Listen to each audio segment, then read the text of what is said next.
It's very much a collaboration between yourself, the actor, and the director. You're almost like a conduit.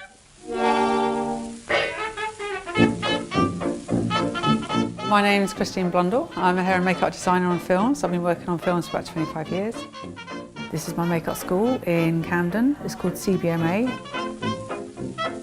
Every film that you do is a totally unique job. And so as soon as you finish a film, you have to empty your mind of everything and start the next job fresh. When you have your meeting with the director, most of them kind of have a semi-visual idea of what they want. But until you get the actor into the chair, then you know what you can do with them, what you're capable of doing with them, how far you can push it.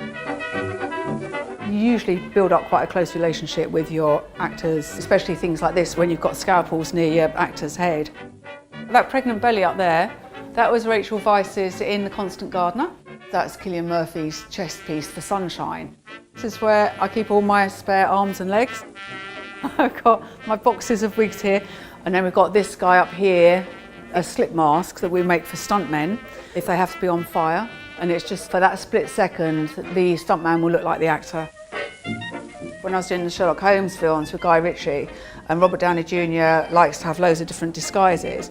And so what I'd do was I had this head block made up, and then when he come on the bus in the morning, I'd kind of have that in front of him and sort of gauge his reaction when he walked in. And you know, if he kind of like sort of gave a chuckle and things, then we kind of moved forward with that disguise, and it ended up in the film. Whenever I'm doing a film, I usually have probably 6 to 9 weeks prep on it, and I'll do all of my prep here until the last couple of weeks, which is when I move into the studio and I'll start working with the actors when we're doing camera tests and things. Initially, it's all about paperwork, breaking down the script. This is my little script folder, and as you can see, there's much more to doing makeup than just doing the makeup part. By the time that your actors are sitting down with you, I like to know a little bit about the period that they might not have just found in the Google search machine. That's part of what I love about doing films, is because I was never really particularly good at school, and history really didn't interest me, and all of a sudden I'm now in an industry where history is paramount. Different directors want you to dictate a different period in a different way. Like, for example, when I was doing Topsy Turvy with Mike Leigh, it's Victorian, you're in Victorian London, and you're in Theatreland, and because it's Mike, you have to get everything 150% accurate. And then when you go on to doing something with Guy Ritchie, like Sherlock Holmes, which is the same period, and all of a sudden he's just like, oh, I don't like all this, and you're just like, well, you have to do a little bit of that. And you're just like, okay, well, I'll tell you what, we'll get you some bearded ladies in. He has fun with it and isn't a stickler about the period because it's not relevant to him as a director.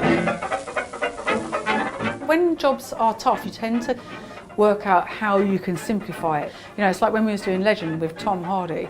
You know, that started off in a very tough job because, you know, you had him going from Reg to Ron on the same day, and sometimes we had to swap between Reg and Ron like 3 or 4 times a day.